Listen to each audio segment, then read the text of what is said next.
The last thing he said to me wasn't, "I love you." It wasn't even goodbye. It was a question hissed through the phone like acid, just before the click that severed everything. "What the hell is wrong with you, Sky? Are you actually insane? Is that it?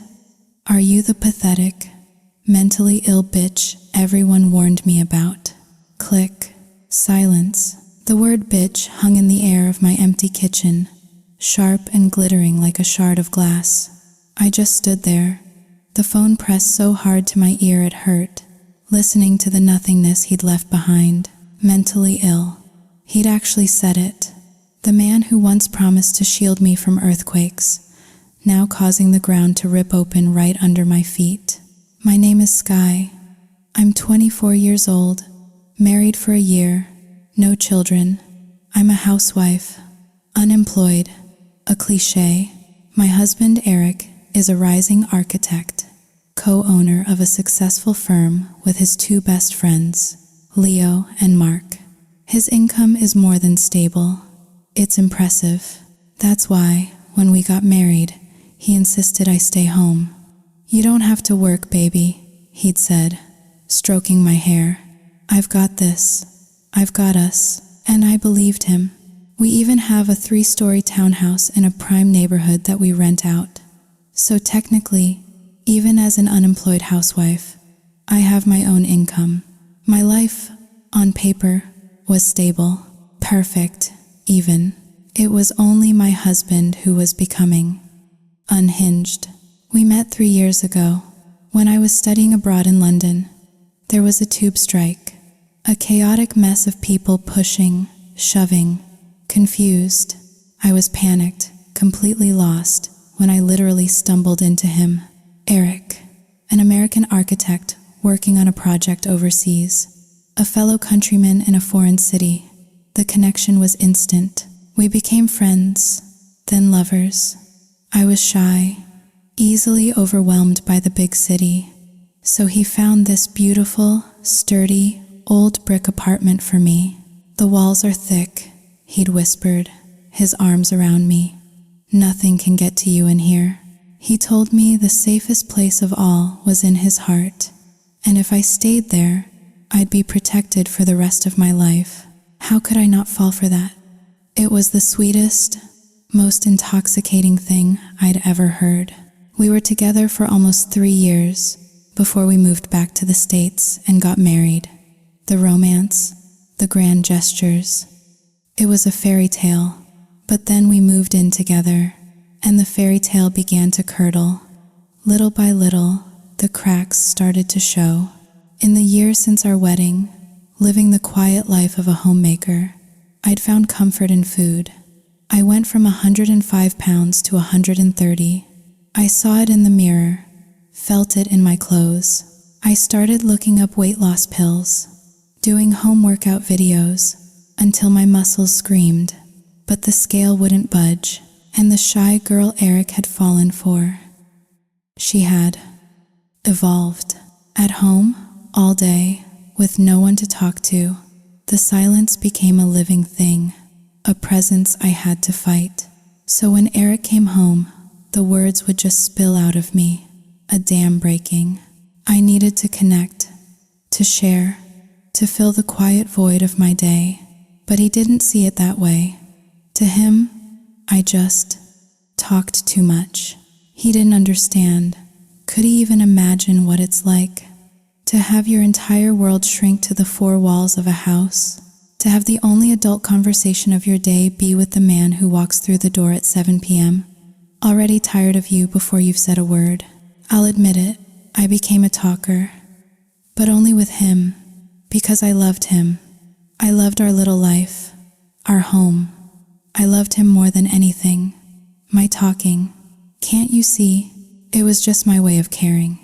It was me trying to keep the air in our home alive, vibrant, not stagnant and silent. Think about it. He's gone all day. I'm alone. If he comes home, and I'm silent too, wouldn't I just sink into depression? Wouldn't any sane person? Yes, I was unemployed, but my days weren't empty. I'd wake up early, go to the farmer's market for the freshest produce, then come home to cook. I'd make a full breakfast for us, and at the same time, pack a lunch for him to take to his office. His firm had catering, but I didn't trust it.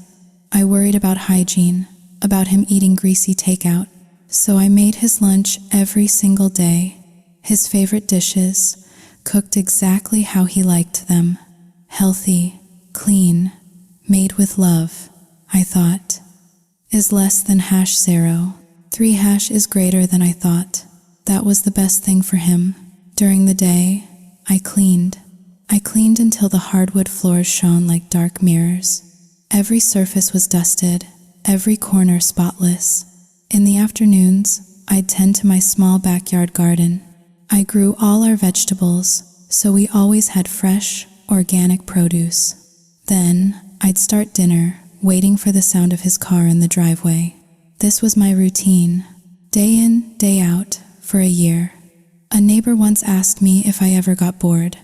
The question honestly surprised me. Bored? How could I be bored of taking care of my husband, of building our home? This was my joy, my purpose. If your own family makes you feel bored, I thought, then it's not really a family anymore, is it? Meanwhile, in a sleek, glass-walled office downtown, Eric sat at his desk. Leo, his partner, leaned against the doorframe. Lunch. You coming? We're hitting up that new barbecue joint. Mark, the third partner, chimed in from his own desk, already grabbing his jacket. Yeah, man, let's go. A rack of ribs and a cold beer sounds about right. They both looked at Eric.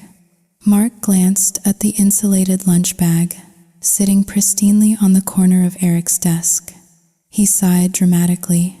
Oh, right. I forgot. You only eat the home-packed stuff. Dude, you're way too careful. Eric ran a hand through his hair, a faint blush creeping up his neck. I've told Sky she doesn't need to do it. I'm fine with takeout, but you know her. She worries I'll get food poisoning or something. Mark laughed, clapping Eric on the shoulder. I get it, man, but sometimes you gotta switch it up. Live a little. You eat the same damn thing every day for a year, don't you get? Bored? That word again. Bored. The way Mark said it, loaded with implication, pricked at something deep inside Eric. Mark was in the same boat as him, same job, similar income, but Mark played by a different set of rules. Mark had a wife and kid at home, but here at the office, he had a work girlfriend, a stunningly beautiful paralegal from the firm downstairs. Twice a week, Mark would take her out for a long lunch that bled into the afternoon at a cheap motel. By evening, he was back home, playing the part of the perfect husband and father. His family completely oblivious, and Leo wasn't any better. Married, with a side piece who would sometimes even have food delivered to the office for him. In their little trio, only Eric was faithful. Only Eric was, as Mark loved to say, still drinking from the same old trough. He'd told Eric a dozen times that he'd go his whole life without ever knowing what a real delicacy tasted like. After a moment of silence, fueled by the sting of their words, Eric made a decision. He picked up the lunch bag Sky had so carefully packed, walked over to the communal kitchen, and emptied the entire contents into the trash can. Then he turned to his friends. All right, he said, forcing a smile. Let's go. An hour later, surrounded by the smoky aroma of barbecue and the chill of his third beer, the world was starting to blur at the edges. They were all a little drunk, and the conversation turned, as it always did, to their marriages. Leo complained first. My wife's gotten so lazy, man. She doesn't even pick up the kids anymore. Forgets parent-teacher conferences. The house is a mess. Trash piling up. Yesterday, she asked me to get her a glass of water from the kitchen. We were both on the couch. Mark griped about money. I make a damn good living, and she holds all of it, every penny. I have to ask for an allowance like a teenager. Thank God, my girl. You know, she's not in it for the money. She pays for our dates, the hotel rooms. If she didn't, I wouldn't even have enough for the tip. Then it was Eric's turn. He sighed, the beer making him morose. His wife was the opposite. She was diligent. She cleaned, she cooked, she never asked about his finances. Whatever he gave her, she accepted. But her meticulous care felt suffocating. It was a cage, albeit a comfortable one, and she talked. God, she talked so much, and she always wanted him to do things her way, the right way, the safe way. Leo smirked, his eyes glassy. Your wife's looking pretty. Pregnant these days, man. How are you not out there, getting some relief? You got some serious self-control. Eric winced. She's not pregnant. She's just put on some weight. Weight? Dude, I saw her a few months ago. She's blown up. I swear, I thought she was expecting. She's got that, frumpy mom bod thing going on. Leo and Mark burst out laughing. Eric's face felt hot, a slow burn of shame. It was true. Everyone who saw Sky now commented on it. How fat she'd gotten. How unattractive. He had to admit it himself. When they were dating, she was tiny, delicate, beautiful. Now, 30 pounds heavier. Always in those baggy sweatpants and old t-shirts around the house. She looked tired, old. He felt a bitter pang of envy for his friends. Every time they came back from one of their flings, they'd whisper stories to him, how their mistresses were always perfumed, eager, exciting. A side piece is always better than a wife. Man, they're sweet, they listen, they aim to please. You get in bed, and they're ready to try anything. Not like at home with the wife, lying there like a damn log, kills the whole mood. Eating out is always tastier, more exciting than eating at home. The thought echoed in his head. He was getting tired of his wife. So tired. Her constant chatter was exhausting. Sometimes he'd suggest they go out for dinner, to a nice restaurant, just for a change of scenery. But she'd always refuse. Oh, no, we shouldn't. You never know how clean their kitchens are. And it's so expensive, Eric. I can just learn to make that dish at home, for a fraction of the price. And she would, and it would be delicious. He couldn't deny she was a fantastic cook, but that wasn't the point. He wanted romance. He wanted atmosphere. He wanted something to tell his friends about, other than the fact that he went home and ate another meal his wife cooked. His phone buzzed on the table. He glanced at the screen. Sky. Of course. He looked at his watch. 12:30 p.m. Right on schedule. Every single day. A call to ask if he'd eaten his lunch yet. If he'd finished it all. If it was still warm enough. If it was too dry. 1,000 tiny questions that felt less like care and more like an interrogation. His annoyance flared, fanned by the mocking smirks of his friends. Leo chuckled. Is that mommy checking in? Does she treat you like her little boy? You like that, huh? Eric let out a long, frustrated sigh, the sound thick with alcohol and resentment. Like it. It's suffocating. That's what it is. No freedom. God, I wish. Just once, I could be like you guys. You don't have to wish, Mark slurred, leaning in close. You just have to be a little proactive. A new, dangerous thought began to take root in Eric's mind. It was a seed planted by his friends, watered with beer, and fertilized by his own growing discontent. That evening, when he got home, he collapsed onto the sofa, drained. I saw the exhaustion on his face, and went to him, gently kneading his shoulders. Tired, honey? Let me give you a massage. Don't, he grunted, shrugging me off. Just leave me alone for a minute. I pulled back, stung. I tried a different approach, leaning in to kiss his cheek, a soft peck. Then I went to set the table. Honey, dinner's ready. I made your favorite, grilled shrimp, and roasted potato soup, and beef stew, and a salad. All the things you love.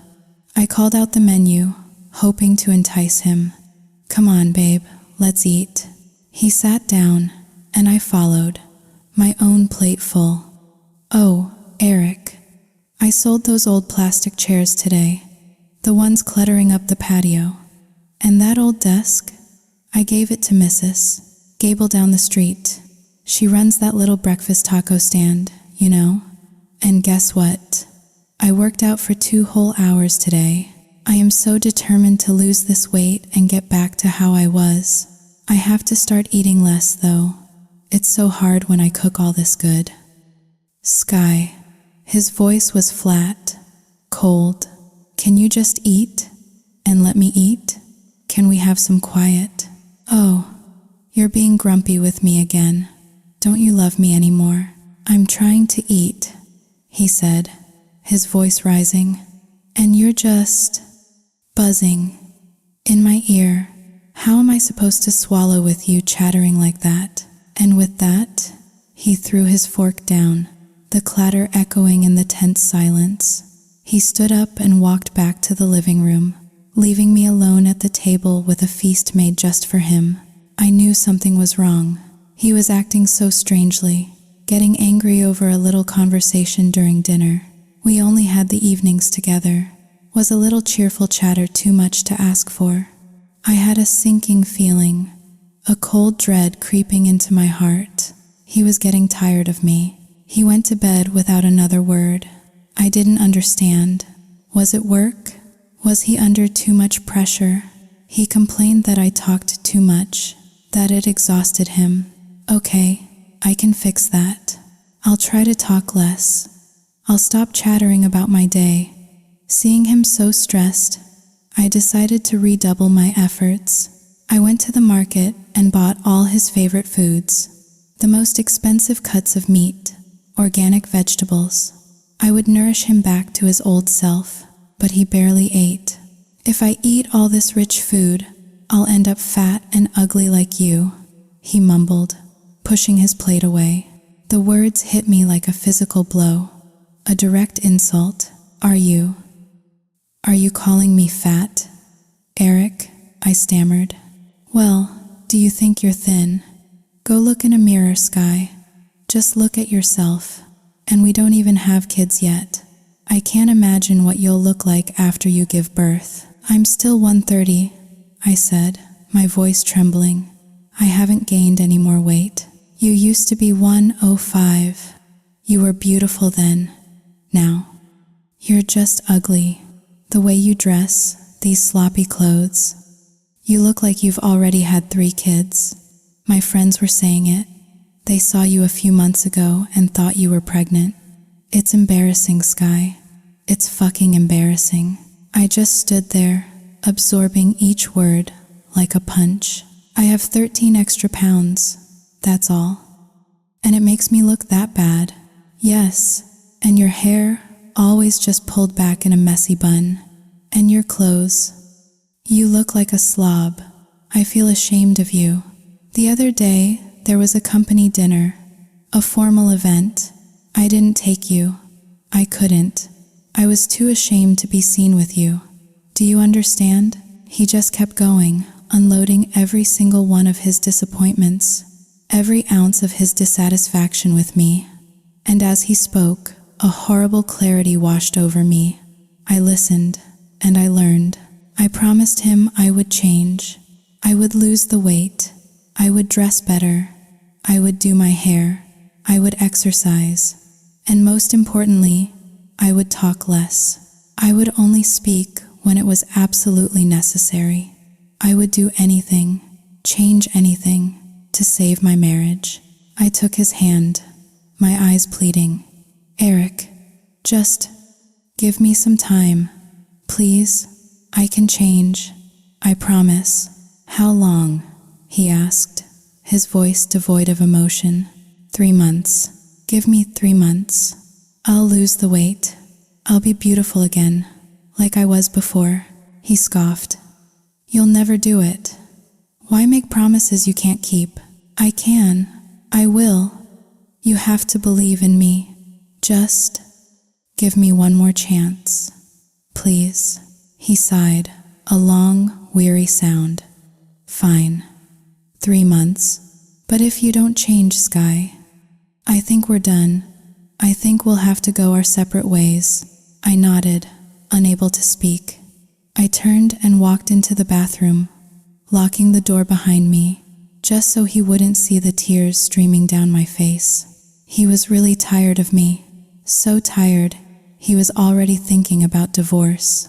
And the reasons? I was fat. I dressed sloppily. I cared for him too much, like he was a child. And I talked too much. My love, my care, my attention. It was all just an annoyance to him, a burden. He wanted to be free. Now, finally, I understood. I sank to the floor, my mind racing, desperately trying to figure out how to save my drowning marriage. My neighbor, Jenna, saw me coming out of the gym down the street a few days later, her face a mixture of surprise and approval. Jenna was one of those women who seemed effortlessly put together. Even in workout gear, her hair was perfect, her makeup subtle but flawless. That evening, I found myself knocking on her door. I needed help. I needed an ally. Sky. Hey, come on in. What's up, honey? She said, ushering me into her immaculate living room. Jenna, can I ask you for some advice? I spilled everything. The ultimatum, the shame, the fear. I told her Eric was tired of me, that he was thinking of leaving. Why? She asked, her expression serious. Because I'm fat, I whispered, the word tasting like poison. Because I dress like a slob. Because my hair's a mess. And because I talk too much. He says I smother him, that I care for him like a child, and it drives him crazy. Jenna listened, nodding slowly. When I was finished, she let out a long, slow breath. Okay, so he's really tired of you, she said, her voice blunt but not unkind. And honey, let's be real for a second. She gestured towards me. He's not entirely wrong. Look at you. You have one outfit, and it's those gray sweatpants. You've got to have something else in your closet. But I don't go anywhere, I argued weakly. I'm home all day. I didn't think it was necessary. Wrong, she cut me off, holding up a finger. So wrong. Girl, you are a wife. That means you have to be beautiful all the time, even when you're sleeping. Got it? Seriously, deadly serious. I don't even take out the trash without putting on a little lipstick. You always have to be on your A game. Always. That seems exhausting. You think this is exhausting, she scoffed. Honey, your thinking is too simple. You have to be a knockout, a total bombshell. That's what keeps a man interested. You're a wife, sure, but sometimes you have to be a little lazy. Let him do some things. You take on every single chore. You do everything for him. And what do you get for it? Misery. The only thing you need to be working hard at is being seductive in the bedroom. The other stuff? Be a little lazy. It's fine.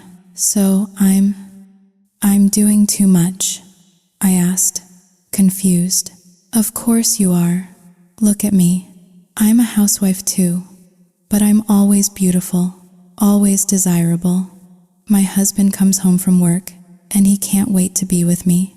Some nights, I don't even have to do the dishes after dinner. You just have to know how to sweet talk him a little, and you save yourself a world of trouble. You, Sky, you take on everything, and what has it gotten you? Nothing. Your husband comes home after a long day, and you just yap, yap, yap in his ear. Of course he's going to lose his mind. A wave of despair washed over me. So, what do I do, Jenna? Help me.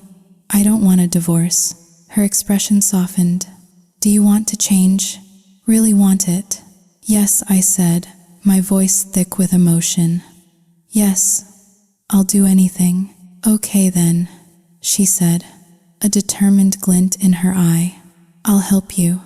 We're going to make you beautiful again. Thank you, I sobbed. Thank you.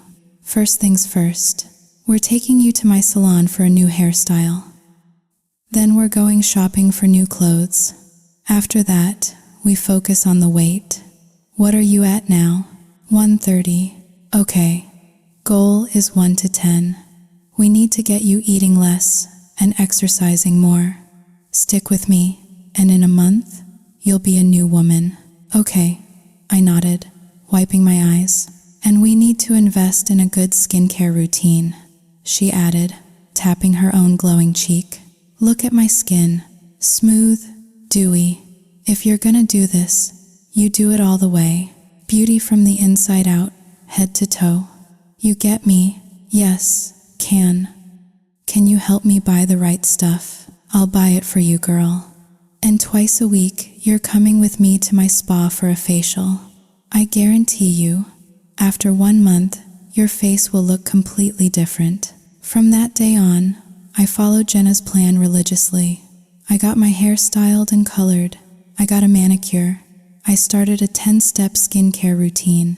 Those things were easy. The weight loss. That was hell. I was so used to eating whatever I wanted, whenever I wanted. Now, I couldn't. The first few weeks were torture. I was always hungry, always craving something. I wanted to give up so many times, but then I would hear Eric's voice in my head. Embarrassing. Ugly. È minore di cancelletto zero. 3# is greater than we'll have to go our separate ways.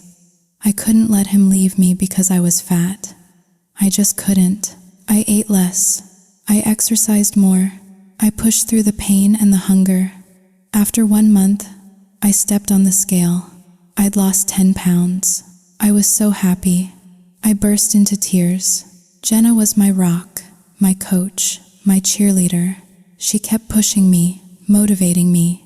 If I could lose 10 pounds in a month, I could get back to 1 to 10. I just needed to keep going. Another month passed. I stepped on the scale again. 115 pounds, down from 130. It was a miracle. Jenna was practically beaming. My body was completely different. I had a shape again. And I had to admit, having a good figure made every piece of clothing look amazing. I stood in front of the mirror, wearing a sexy new dress. And for the first time in a year, I recognized the woman staring back at me. I even started taking Jenna's advice about being a little lazy. When Eric suggested we go out for dinner on the weekend, I immediately agreed. A nice meal out meant a night off from cooking and cleaning. It was a win-win. My husband was rich. Why was I making myself miserable? That night, I put on the designer dress he'd bought me when we first got married. I had gained so much weight that it hadn't fit me for ages. But now, after 2 months of relentless effort, it fit perfectly. The look on Eric's face when he saw me. It was pure joy. He was genuinely happy. That night, after a wonderful dinner, he took me in his arms the moment we walked through the door. He held my face in his hands and acknowledged the change, the effort, the result. We kissed, deeply, passionately. For the first time in 6 months, we made love with the fire and intensity of when we first fell in love. The next morning, before he left for work, he kissed me again. He whispered in my ear that he'd be home early to take me out. I was floating. My friend's words echoed in my head. When you're beautiful, life is easier. The world forgives you for so much more. Eric walked into his office with a spring in his step, a smile playing on his lips. He was so obviously cheerful that Leo and Mark noticed immediately. "What's with you?" Leo asked, leaning against his desk. You win the lottery or something? Just in a good mood. Bullshit, Mark said, grinning. You've got a girl on the side. Fess up. No, I don't. Look at your face, man. I guarantee it. Who is she? Seriously, guys, there's no one. I don't believe you. Spill it. Tired of their teasing and wanting to show off, Eric pulled out his phone. He showed them a picture he'd taken of me the night before, at the restaurant. Wow, Leo breathed. She's gorgeous. Where'd you find her? That's not my girlfriend, Eric said, beaming with pride. That's my wife. Leo and Mark stared at him, then back at the phone. They didn't believe it. A few months ago, they'd been to our house for dinner. They had seen the frumpy, overweight woman in sweatpants. This was a supermodel. You're messing with us, right? Mark demanded. Why would I lie? After 2 months of dieting and a complete makeover. That's my Sky. Still skeptical, Eric placed a video call to me. When my smiling, beautifully made-up face appeared on the screen, their jaws dropped. They were stunned. They looked at Eric with a newfound respect. They whispered to each other that it seemed Eric was destined to be faithful to his wife for life, and they might as well give up trying to tempt him. But just when Eric and I had found our happiness again, just when things seemed perfect, everything changed. I don't know what I did in a past life to deserve it, but my life seems to be one storm after another. We were at the mall, shopping, and that's when I heard a voice call my name. Sky, oh my God, is that you? I turned around. It was Chloe, my best friend from high school. Chloe, it's really you. We hugged, laughing. It's been so long. You look amazing. I almost didn't recognize you. Look at you, she said, holding me at arm's length. You're even more beautiful than you were in school. Her eyes flickered to Eric, who was standing beside me. Is this your husband? Yes, this is my husband, Eric. Eric, this is Chloe, my friend from high school. Eric smiled politely, but I saw where his eyes went.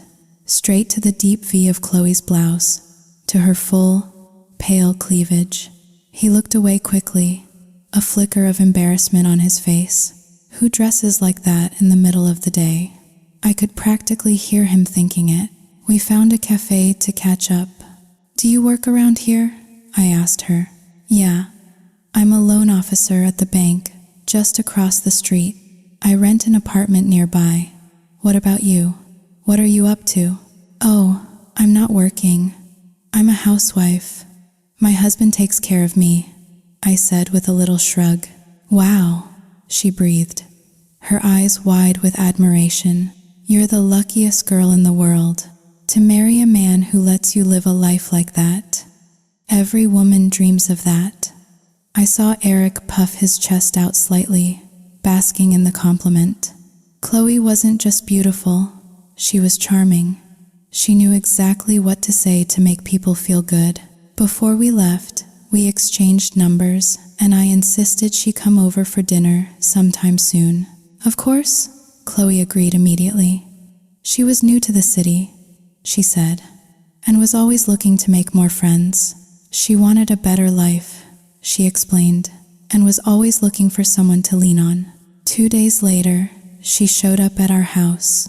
The moment she stepped inside, she started gushing. Oh my God, Sky, your house is beautiful. You two are so rich. I'm so jealous. It's all Eric, I laughed. I don't have anything.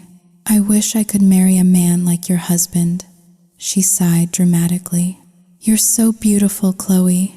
I'm sure you'll find someone amazing. You don't need to wish.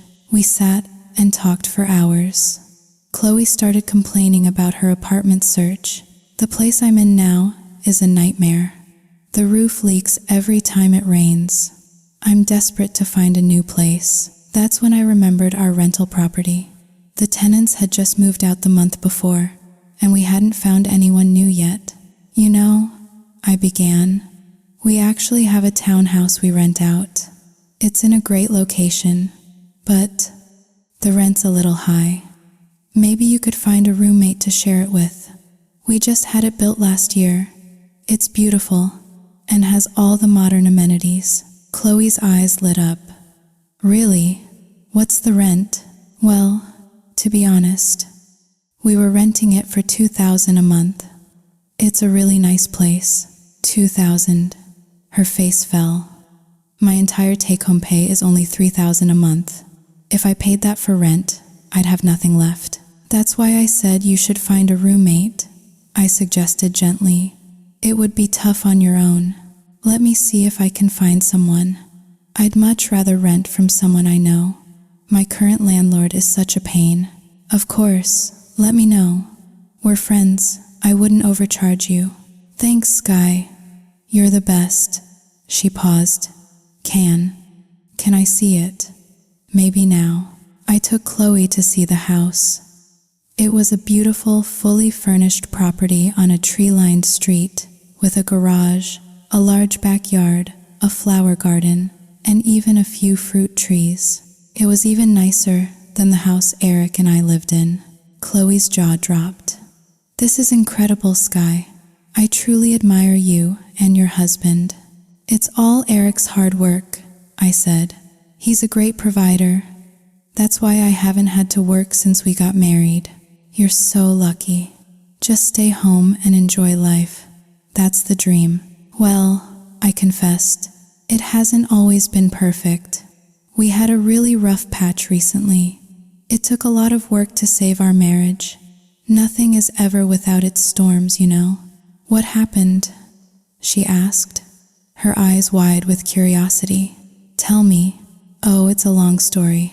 Maybe some other time. Chloe desperately wanted to rent the house, but she couldn't afford it alone, and she didn't want a roommate. She wanted her privacy, especially for when her long-distance boyfriend came to visit. An audience would spoil the fun. So, Chloe started scheming. She lingered at my house, making it clear she wanted to stay for dinner.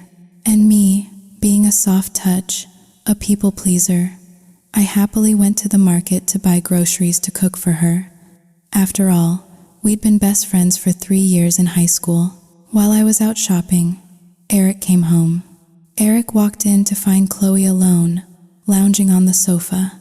The moment she saw him, her entire demeanor shifted. She became a masterclass in calculated charm. She looked up at him through her lashes, a slow, coy smile spreading across her face. Hi, Eric, she purred. Chloe, what are you doing here? Oh, I was just hanging out with Sky. I'm thinking about renting your townhouse, but the price is a little steep for a single girl like me. She sighed theatrically. My salary just isn't enough. You could get a roommate, he suggested, his voice flat. He was trying not to stare. I know, but all my friends are either married or living with their boyfriends. And me, I'm still single. It's so sad. You're beautiful, he said, the words slipping out before he could stop them. I find it hard to believe you don't have a boyfriend. Oh, you're just saying that, she giggled, a blush rising on her cheeks. As she spoke, she leaned forward to pour herself a glass of water from the pitcher on the coffee table. The movement was deliberate. She had taken off her cardigan and was now wearing only a flimsy camisole with spaghetti straps that looked like they were straining to contain her ample chest. Eric averted his gaze, but it was like trying not to look at the sun. God, she's huge, he thought, a crude, involuntary reaction. Skies are so much smaller. Chloe moved closer, sitting on the edge of the sofa cushion so that her bare thigh brushed against his slacks. She saw the way he was trying, and failing, to ignore her. She saw the flicker of interest, the internal conflict, a predator sensing weakness, and she felt a sharp, ugly spike of jealousy towards me. That mousy, boring Sky. She gets to have this handsome, rich husband, She gets to sit at home and do nothing while he provides this perfect life. She doesn't deserve him. The envy curdled into a plan. Chloe was a pragmatist, a survivor. She would sleep with anyone if it served her purpose, as long as they had money and were good in bed. It was a simple transaction. She continued her subtle assault, her eyes darting to his, then away, a silent, flirtatious dance. Eric just sat there, frozen, a statue trying to resist a force of nature. He didn't pull away, he didn't move an inch. Seeing his inaction as an invitation, Chloe decided to test the waters. "Excuse me," she murmured. "Where's your bathroom?" She stood up, and in a move that was far too clumsy to be accidental, she stumbled, falling directly into his lap. "Oh my God, I'm so sorry," she gasped, her hands flying to his shoulders for balance. "It's okay," he stammered, his voice thick. "Be careful."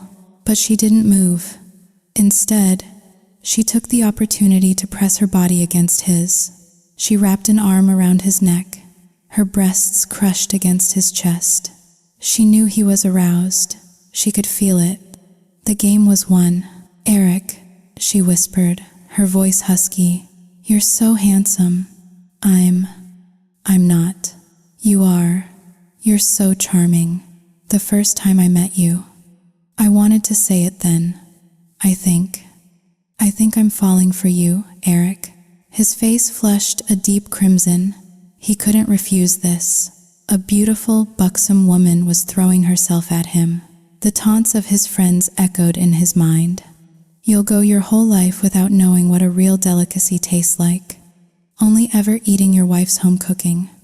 He was a man, damn it. And a man should know more than one woman. To only know one made you a fool, fueled by a cocktail of ego, lust, and resentment. He leaned in and kissed her. Chloe responded instantly, her skill and experience evident in the way she took control. It was a desperate, hungry kiss, the kind born of stolen moments. Right there, in my living room, my best friend seduced my husband. The audacity, the sheer nerve of it, was breathtaking. She was a woman who knew what she wanted and wasn't afraid to take it, no matter the consequences. Suddenly, the sound of my key in the front door lock. Click.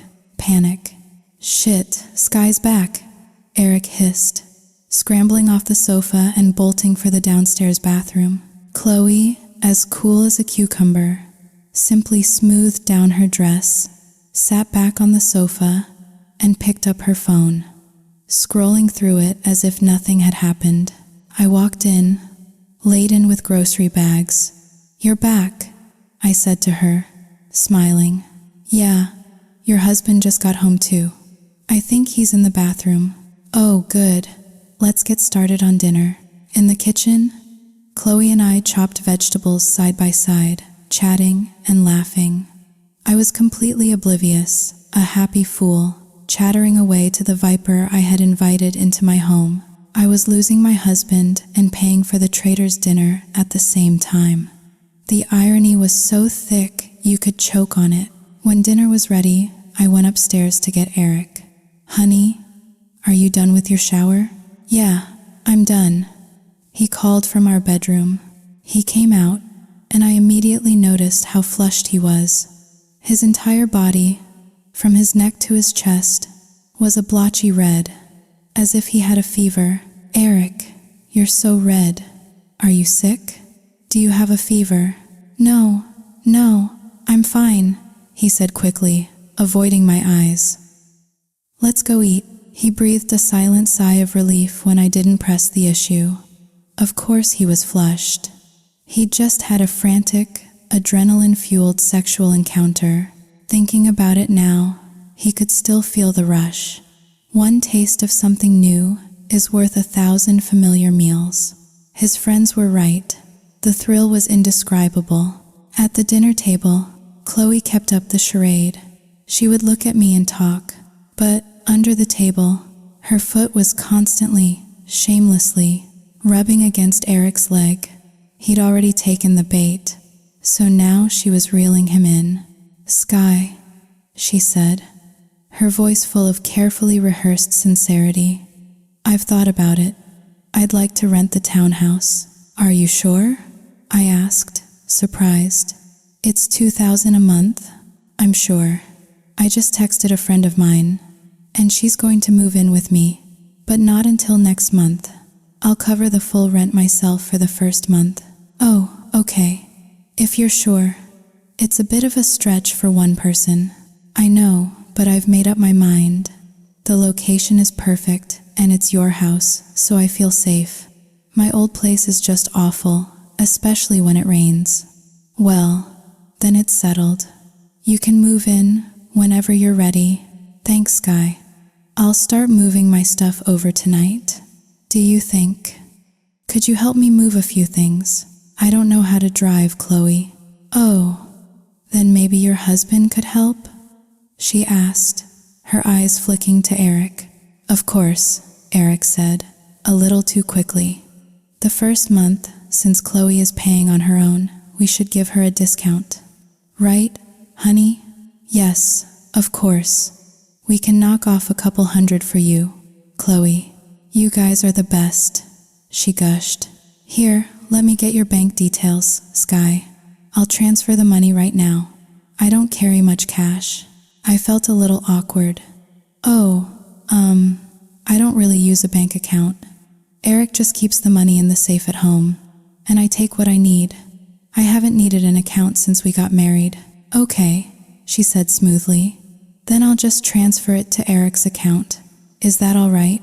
"Yeah, that's fine." After dinner, as she was leaving, I turned to my husband. "Honey, can you drive Chloe over and help her with her things?" "Sure," he said. "You clean up the dishes, honey. I'll be back in a bit." He helped her move a few boxes into the new house. As he was setting the last one down, she called to him from the bedroom. "Eric, come in here. I want to give you the rent money." He thought she meant cash, so he followed her into the room. The moment he stepped inside, she shut the door and locked it. "I don't have any money," she whispered, her voice a low thrum of promise. "But I can pay you. With my body. What do you say?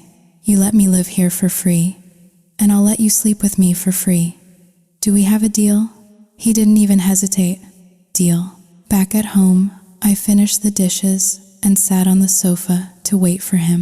I must have dozed off, because the next thing I knew, it was 11 o'clock at night, and I heard the sound of his car pulling into the driveway. "You're not in bed yet?" he asked as he walked in. "It's late. I was waiting for you and fell asleep." "Did you get Chloe all moved in?" He stretched, feigning a yawn. "Yeah, all done. God, I'm exhausted. Let's go to bed." I snuggled into his side as we lay in bed, and I caught a faint scent. Chloe's perfume. It was clinging to his shirt. For a second, a flicker of suspicion crossed my mind, but I quickly dismissed it. He was just helping her move her things. Of course, her scent would be on him. I pushed the thought away, hugged him tighter, and fell asleep. That first successful tryst emboldened them. Eric became completely captivated by Chloe's raw, unapologetic sexuality.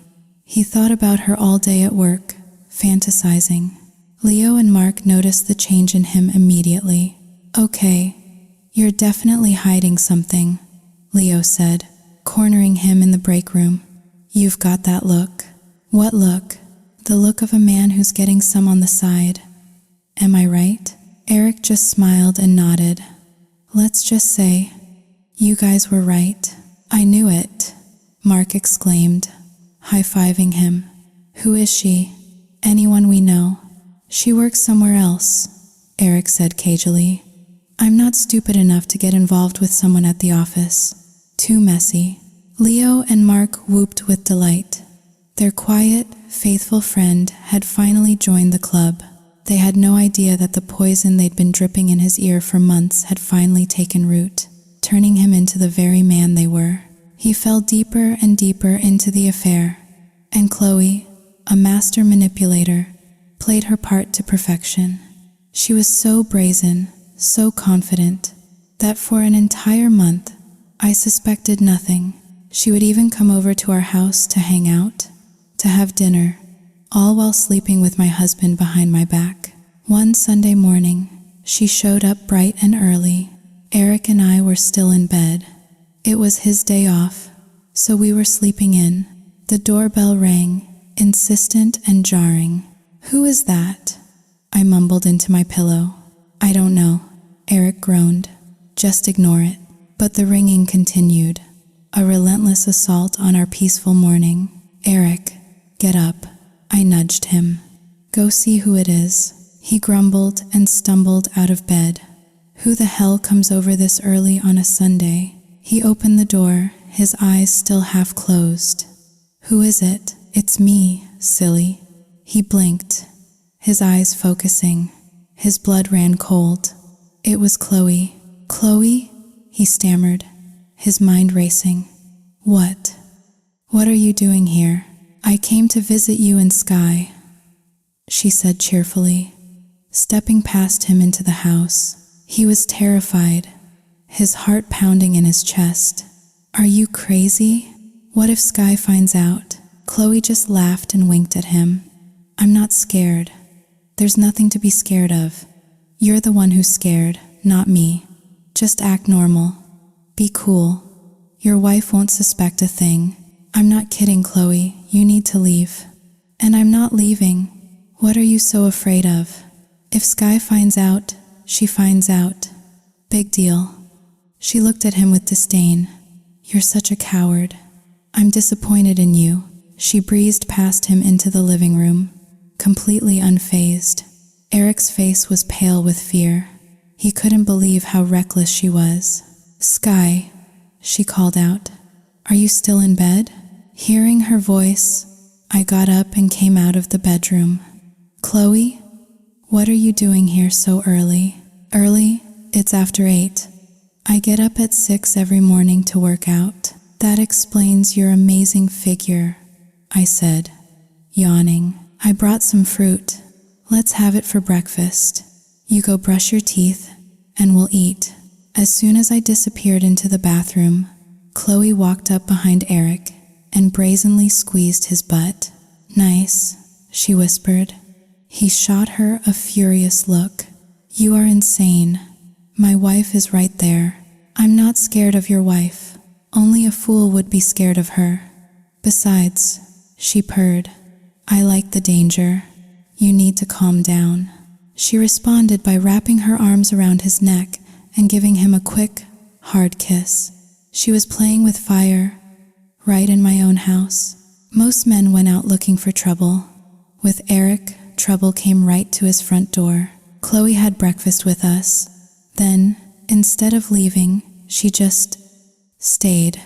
She made herself at home, even wandering into our bedroom. I saw her pick up our wedding photo from the nightstand, a strange, contemplative look on her face. I heard her mutter something under her breath.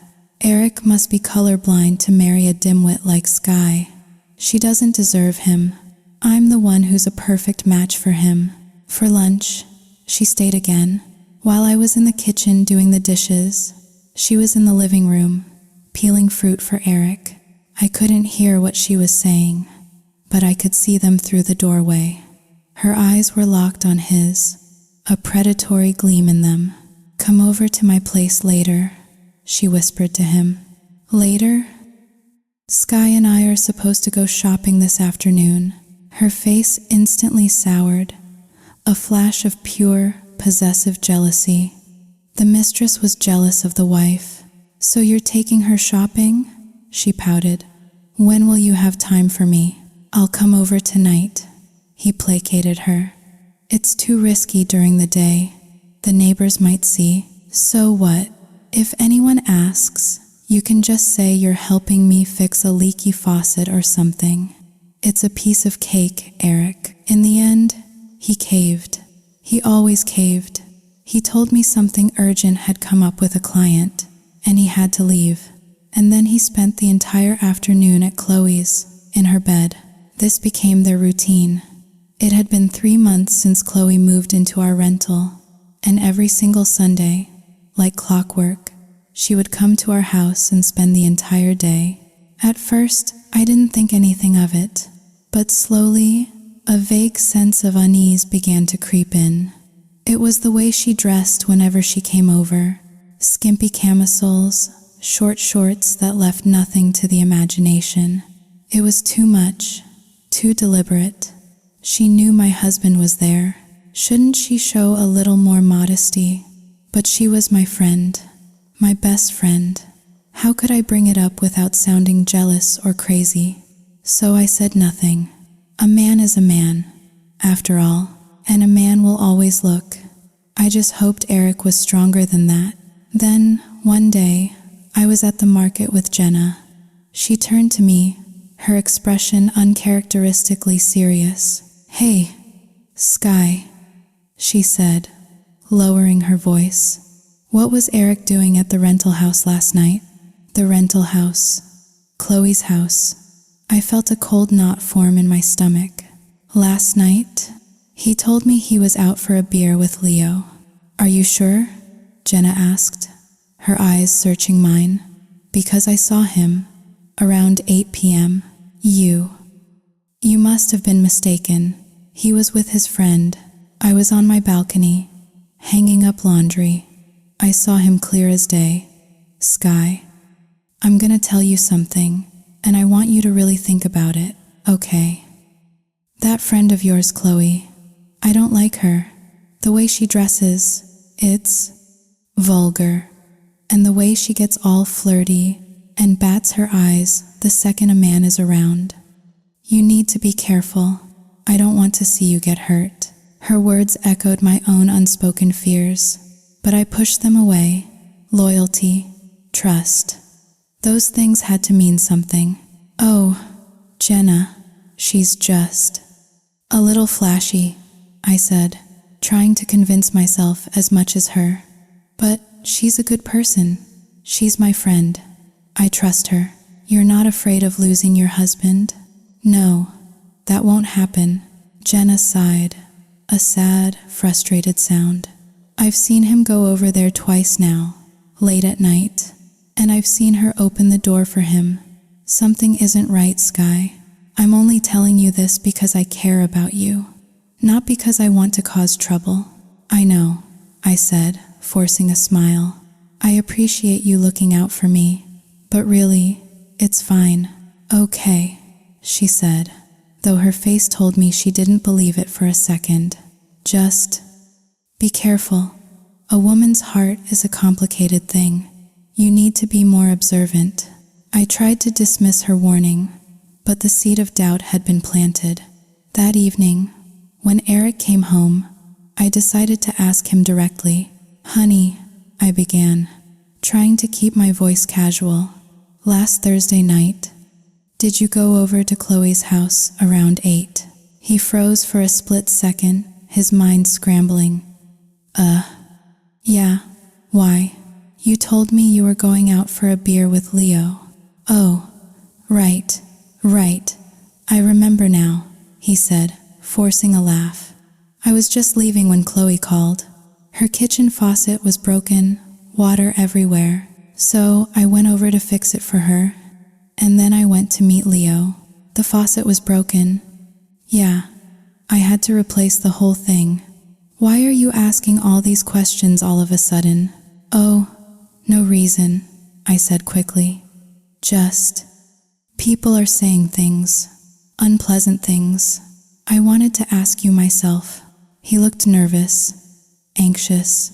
He mumbled something about being tired and went to bed early. 3 months.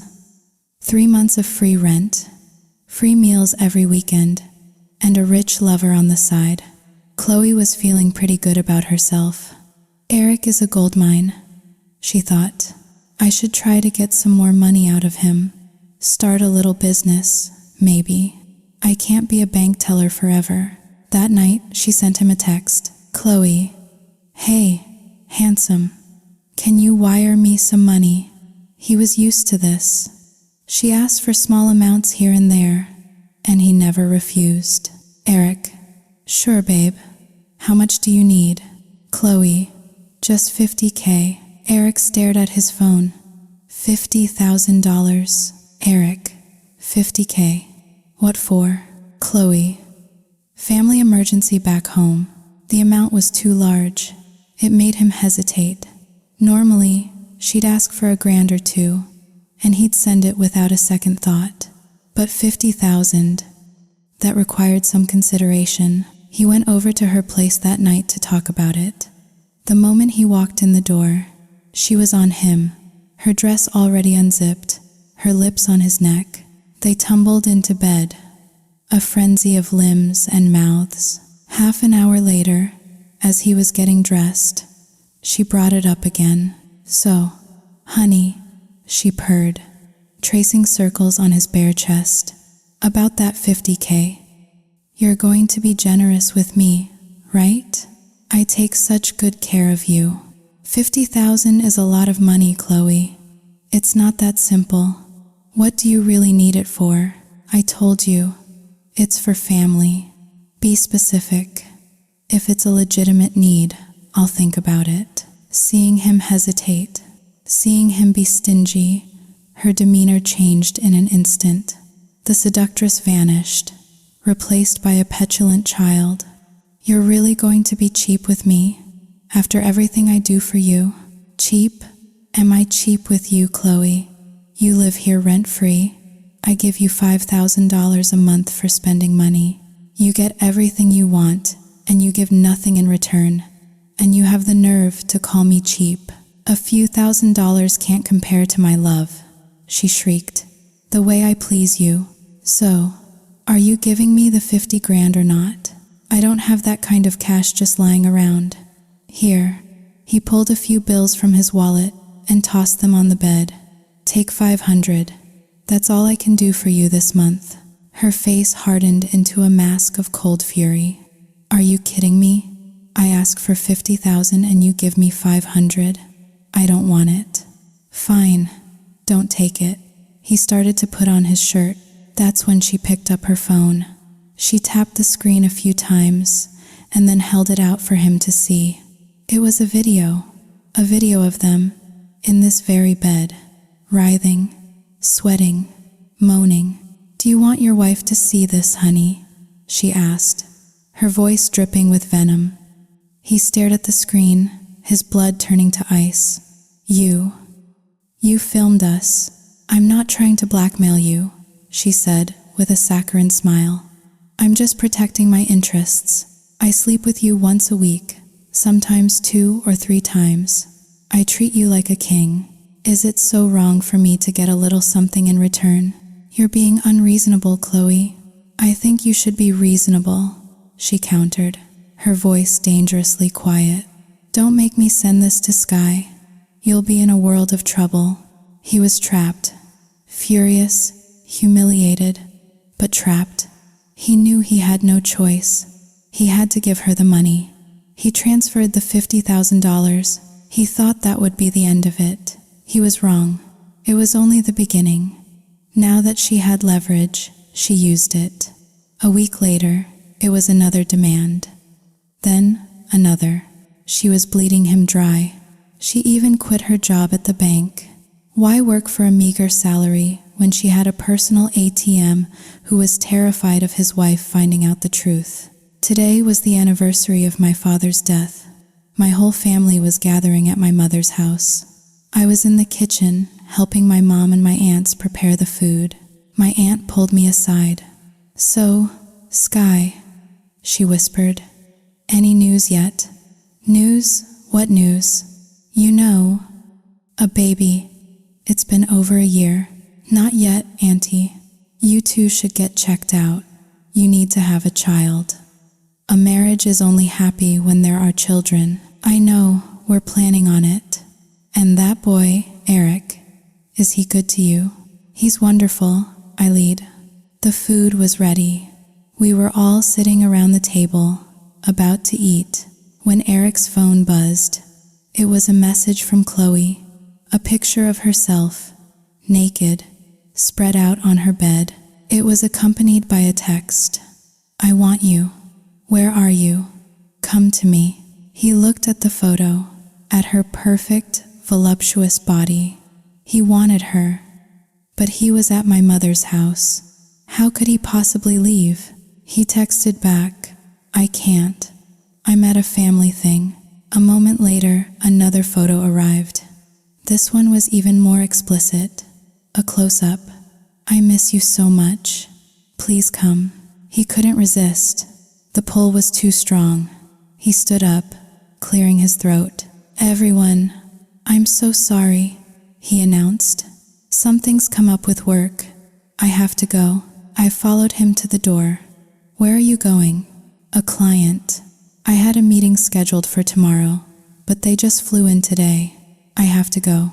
You stay here and eat. Don't wait for me. When will you be back? I don't know. Whenever it's over. If I'm not back tonight, just stay here. I'll come pick you up in the morning. Okay, I said, trying to hide my disappointment. Drive safe. I will. You go on inside. I watched his car pull away, a familiar sadness settling over me. It was the one day a year we commemorated my father, and he was too busy with work. I walked back into the house. My mother pulled me aside, her face etched with concern. Sky, she said, her voice low. Something's strange about that boy. What do you mean, Mom? I don't know. He's hiding something on his phone. A little while ago, your cousin Timmy saw it on the chair and picked it up. Eric practically lunged at him, snatched it back, and shoved it in his pocket. Is he having an affair, Sky? Mom, no. Of course not. Don't say that. I have a bad feeling. It reminds me of your father, back when he was seeing that woman. He was just as secretive with his phone. She sighed, shaking her head. Maybe I'm just projecting because of what I went through. But you need to keep an eye on him, honey, just in case. I will, Mom, I said. But her words had already taken root, twisting in my gut alongside Jenna's warnings. He said he was meeting a client, but he was gone from 10 inches the morning until 2 inches the afternoon. 4 hours. What kind of client meeting lasts 4 hours on a weekend? Eric and Chloe lay tangled in her sheets. Her phone rang. Don't say anything, Eric whispered, putting a finger to her lips as he answered his own phone. It was me. Hey babe, when are you coming back? Just stay there, he said curtly. I'll get you around 5. He hung up. Chloe rolled her eyes. So scared of your wife. This is a complicated mess, Chloe. It's not as simple as you think. It would be if you just divorced her. Then we could be together. Divorce, yeah. Ditch her and marry me. You'd be happy for the rest of your life. Aren't you afraid of what people would say? That you're a homewrecker, stealing your best friend's husband? Chloe laughed, a harsh, ugly sound. Best friend? Please. It's every woman for herself. Besides, that's nothing. I once slept with my own uncle. Eric stared at her, horrified. You what? Realizing her slip, she quickly tried to backtrack, wrapping her arms around his neck and kissing him. Oh, I was just kidding, baby. You sounded serious. I was joking. Do you think I'm crazy? I would never sleep with my uncle. I swear. But he knew. He knew she wasn't joking. He pushed her away, but she was relentless, her hands and mouth moving over his body, pulling him back under her spell. Within a minute, his anger was forgotten, replaced by raw, animal lust. Afterwards, as he lay there, spent and disgusted with himself, she started in again. Honey, can you give me $10,000? He stared at the ceiling. I just gave you $25,000 last week. Last week was last week. This is this week. Money doesn't grow on trees, Chloe. I work hard for it. You should try to be more frugal. I'm not wasteful, she snapped. So, are you giving it to me or not? I just gave you $25,000. No, not again. That was it. He wasn't going to be her puppet anymore. This affair had already cost him nearly $100,000. At this rate, she would bankrupt him. He got up, put on his clothes, and walked out without another word, leaving her fuming in the bedroom. "You cheap bastard," she muttered to his retreating back. "You just wait. I'll bleed you dry. I'll ruin you." When he came to pick me up, I sat beside him in the car, and the scent hit me again. Chloe's perfume. That cloying, sweet smell. It was unmistakable. I remembered what Jenna had said. I remembered what my own mother had said. And suddenly, all the pieces clicked into place. The late nights, the secret phone calls, the constant shortage of cash. My heart started to pound. Later that evening, while he was distracted, he left his phone on the coffee table. My chance. My hands trembled as I picked it up. I swiped to unlock it, but the screen demanded a passcode. He'd changed it. Why would he change his passcode unless he had something to hide? The fear was a living thing inside me now, a cold, coiling snake. I had to know, but I had no proof, just a scent and a locked phone. When he came out of the shower, I decided to confront him, but indirectly. "Hey honey, can I borrow your phone? Mine's acting up. I just need to make a quick call." He glanced at me, his eyes guarded.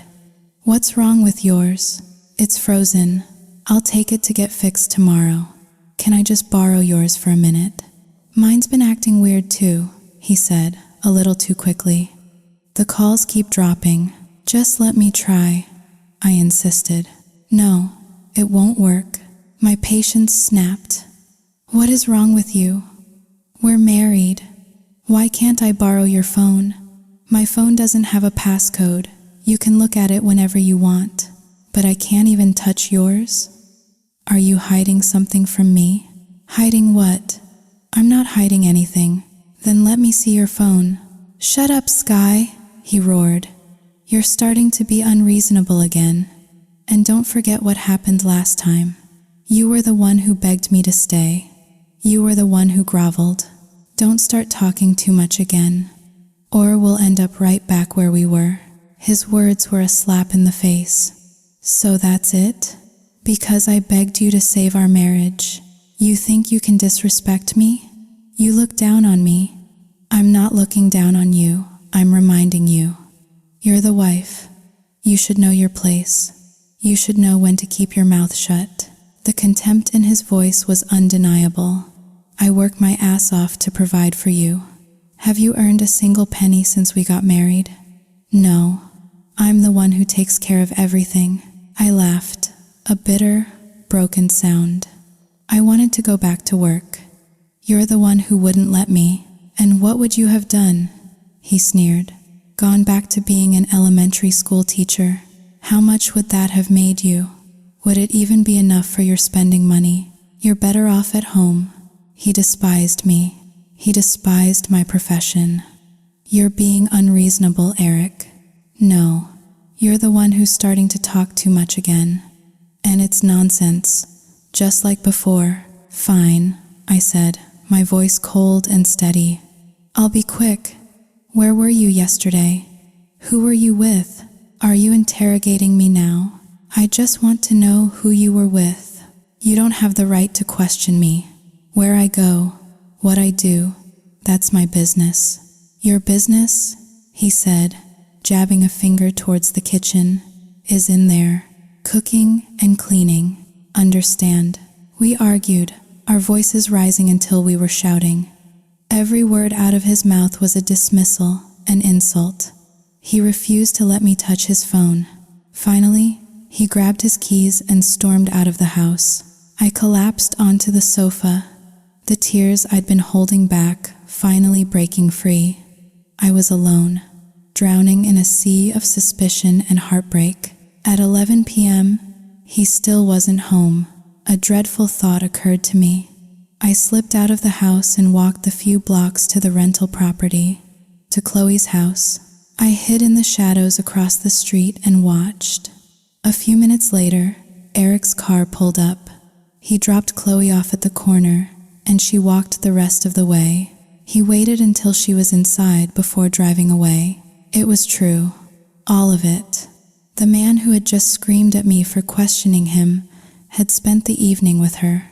My suspicions, my mother's warnings, Jenna's observations, they were all horribly, devastatingly real. I waited until his car was out of sight. Then I ran across the street. My mind was a blur of rage and pain. I hammered on her door. Chloe opened it, a flicker of surprise on her face that was quickly replaced by a cool, defiant calm. "Sky, what are you doing here?" "This is my house," I said, my voice shaking. "I can come here whenever I want." "What do you want?"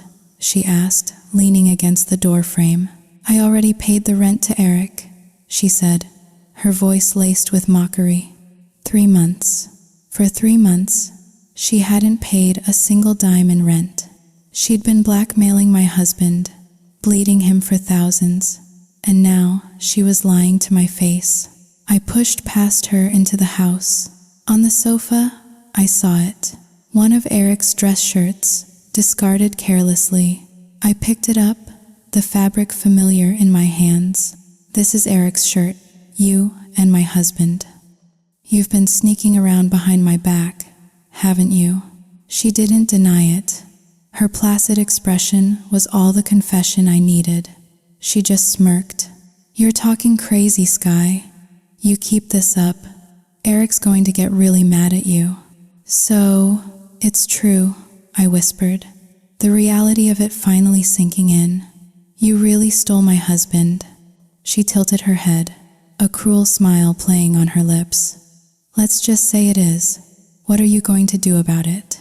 You despicable bitch. You're my friend. I treated you like a sister. It's not my fault your husband likes me more," she said with a shrug. "He's the one who pursued me. If you're going to blame someone, blame him." She paused, her eyes glittering with malice. "Oh, I have something you might like to see." She took out her phone, tapped the screen, and showed it to me. It was the video, the two of them, on her bed, tangled together, their bodies slick with sweat. The video was 26 minutes long. The world tilted on its axis. My legs gave out, and I crumpled to the floor. She looked down at me, her face a mask of triumph. "Surprised? It's pretty hot, right? Congratulations, Sky.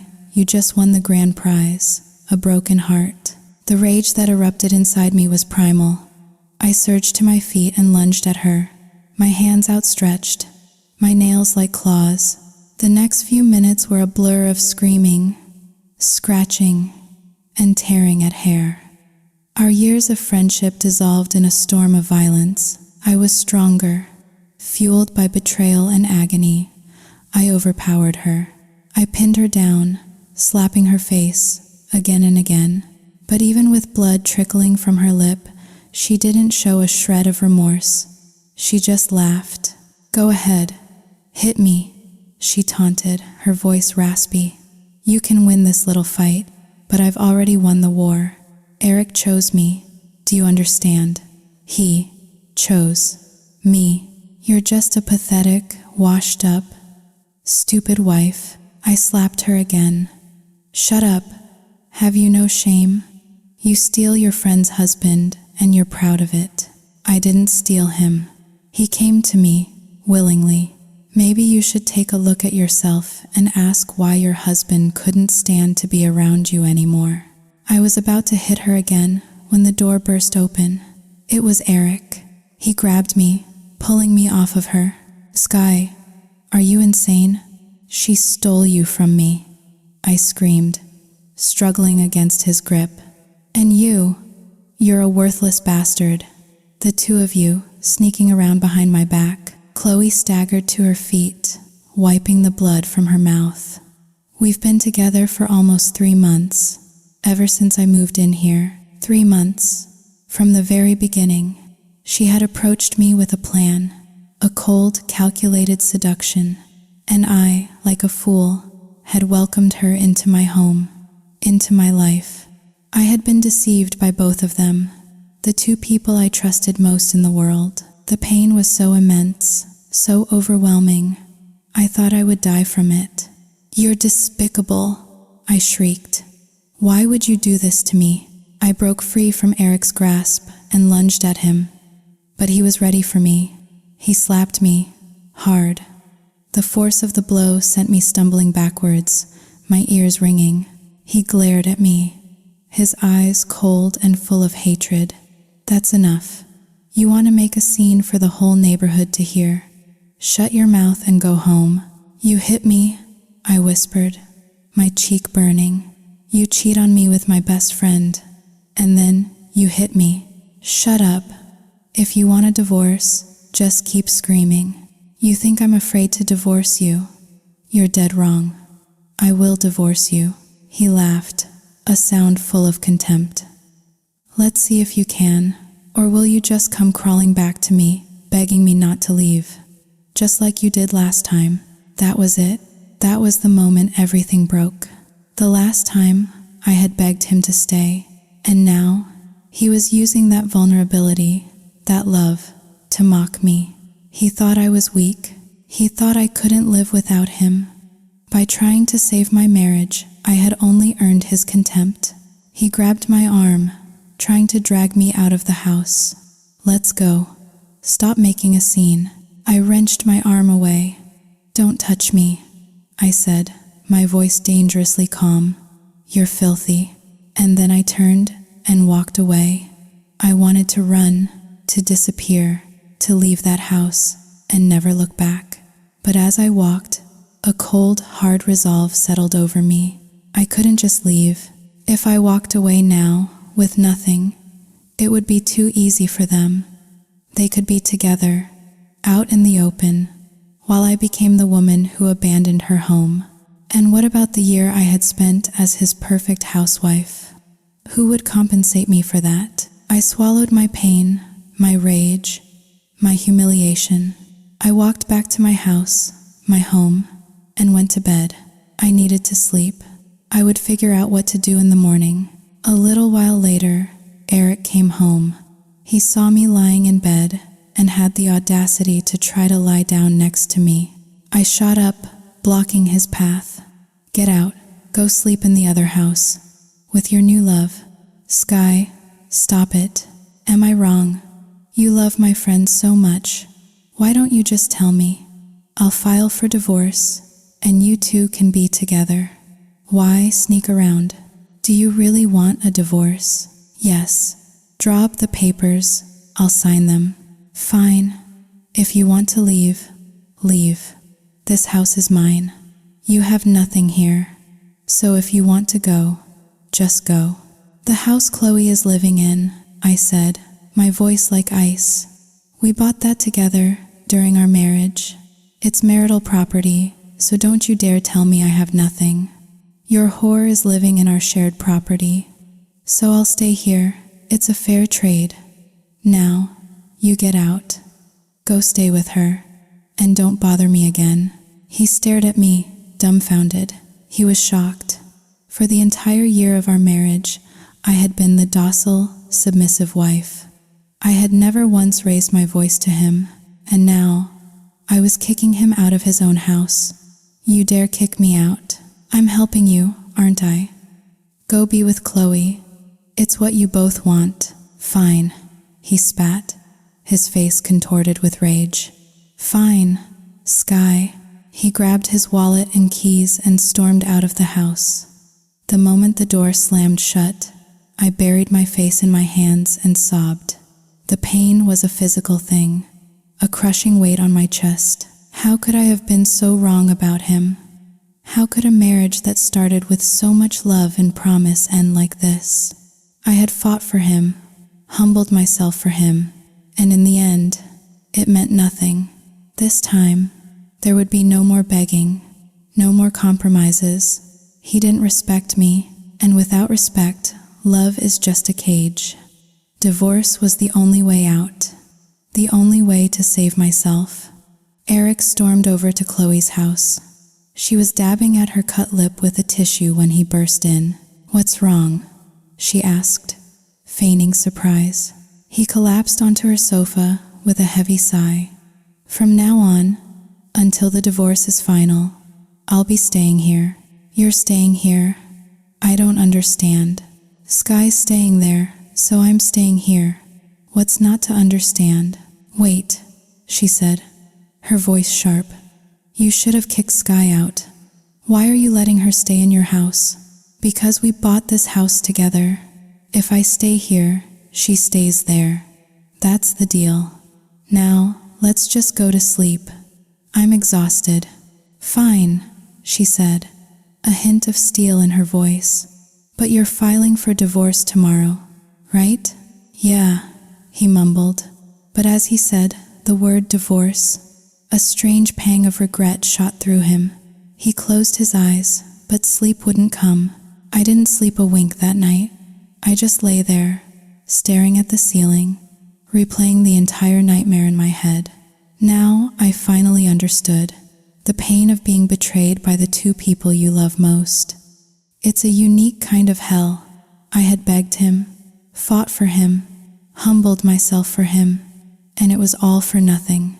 Because he saw my love as weakness, he no longer respected me. This time, there would be no more pleading. This time, I was done.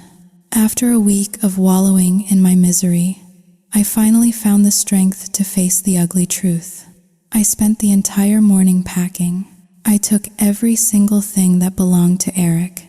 His clothes, his books, his golf clubs, his stupid collection of vintage whiskeys, and packed them into boxes. Then I called a moving service and had them haul everything over to Chloe's house. After they were gone, I cleaned. I scrubbed and polished and rearranged until every trace of him was gone. The house felt vast, empty, but it was mine. I was alone, and I would have to learn to walk this new path by myself. I promised myself, from this day forward, I would be strong. The final step was to go to the hardware store, buy new locks, and change them myself. He would not set foot in this house again. To start my new life, I needed a job. I wouldn't go back to teaching. Instead, I called my cousin, David. He owned a successful electronics company and had been asking me for years to come work for him as a manager. I had always refused. If I had just taken that job from the beginning, maybe none of this would have happened. Maybe I wouldn't have been labeled a freeloader, a parasite. I had been so stupid.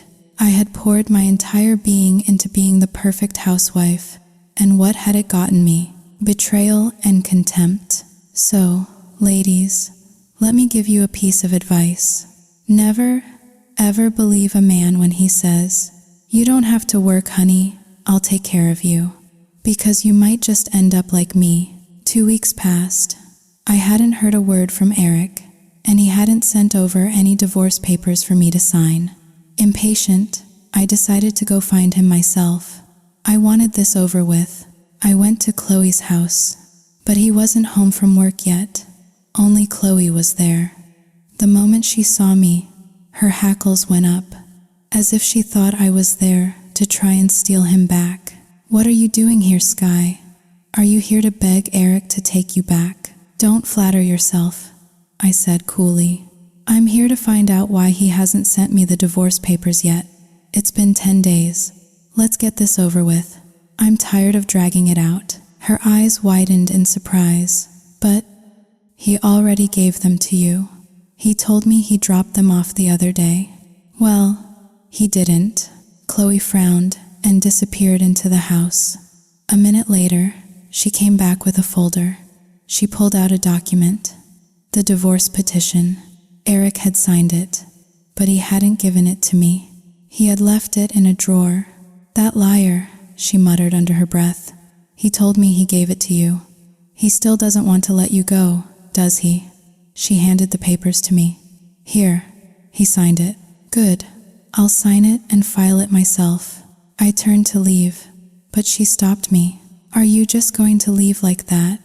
What else am I supposed to do? Get into another cat fight with you? You're not going to hit me again. I stole your husband. I looked at her, and for the first time, I didn't feel rage. I felt pity. No, I'm not going to hit you, because honestly, I feel sorry for you. You and Eric, you deserve each other. A cheating man and a conniving woman. You're a perfect match. I hope you'll be very happy together. You've really thought about this. Divorce? You don't have any regrets? Regrets? I laughed. A real, genuine laugh. I should have divorced him a long time ago. In fact, I should thank you, Chloe. Because of you, I finally saw his true colors. As for our friendship, that ended 10 days ago. From now on, we're strangers. So please, don't talk to me with that familiar tone. It's not appropriate. She was silent. I took the papers and walked away. Just as I reached the gate, Eric's car pulled up.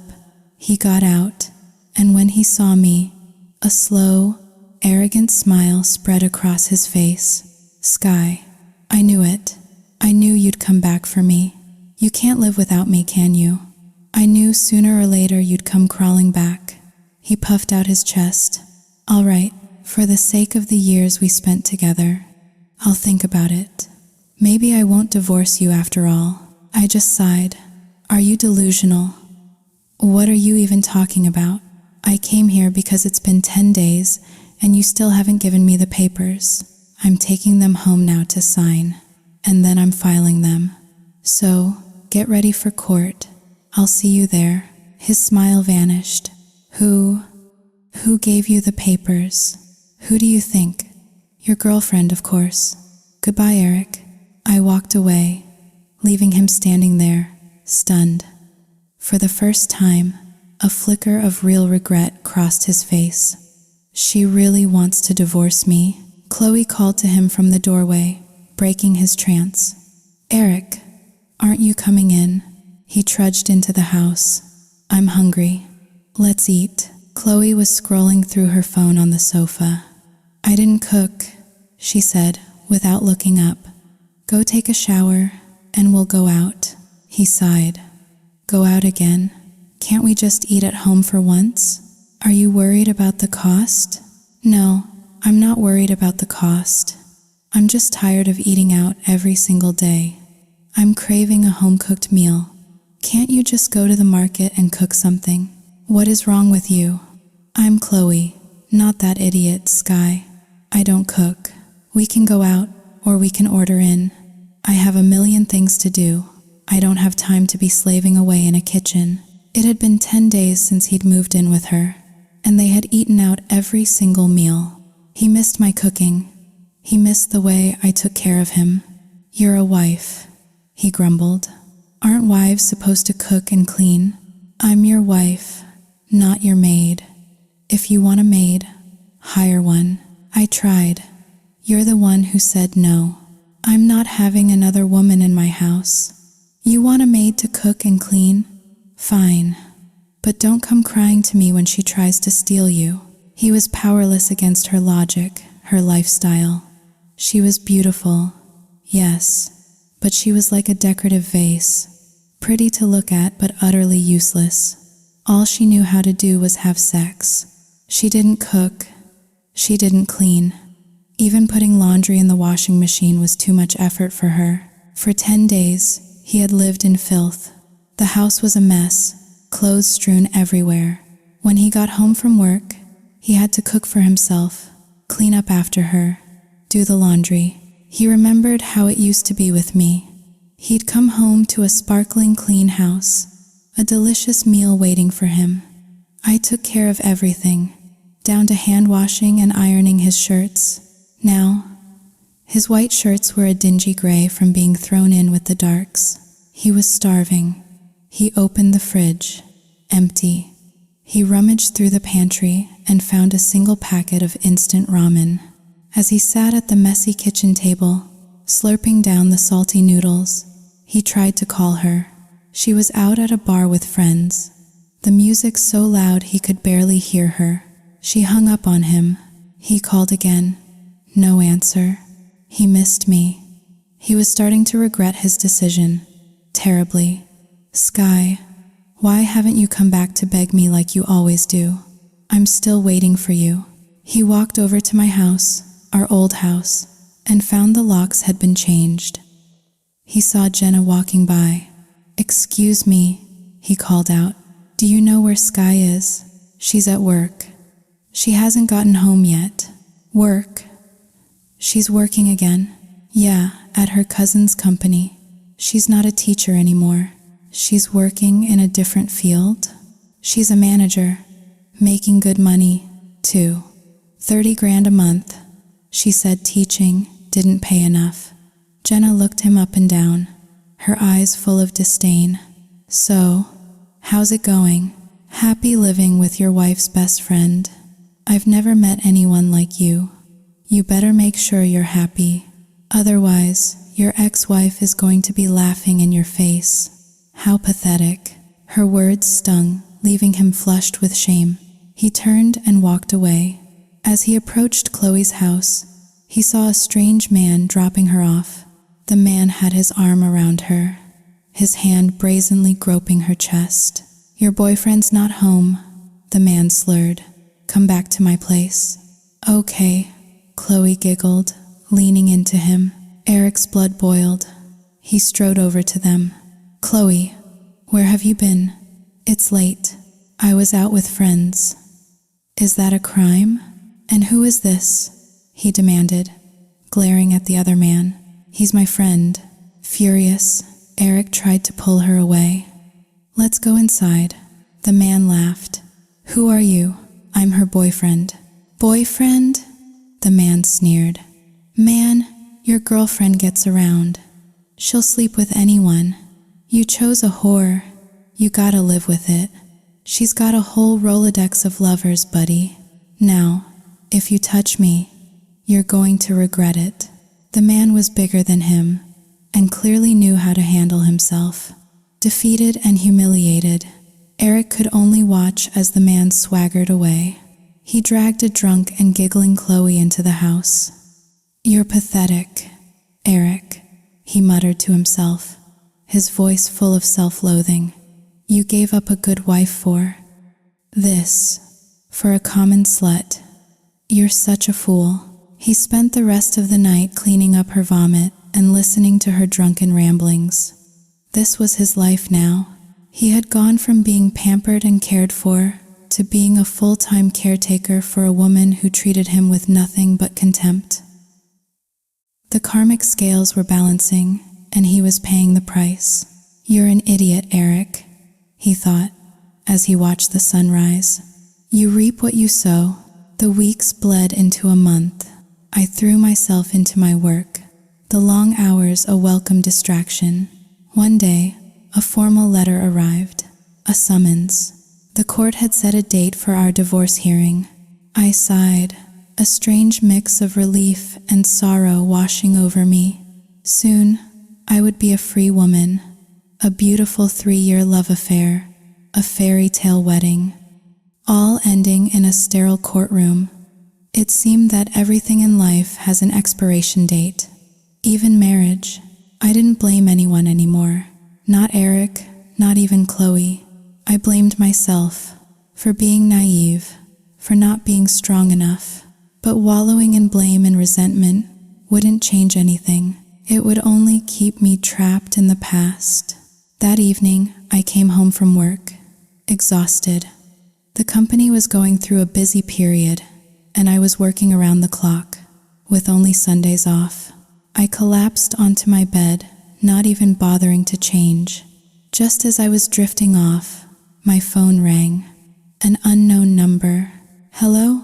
Hello, Sky. Are you well? The voice was deep, familiar, but I couldn't place it. I'm sorry. Who is this? It's Ethan. You don't remember me? Ethan, the man on the balcony. Of course. Ethan. Hi. How are you? Is your work going well? I'm good. Everything is good. But I find myself craving your cooking. I smiled.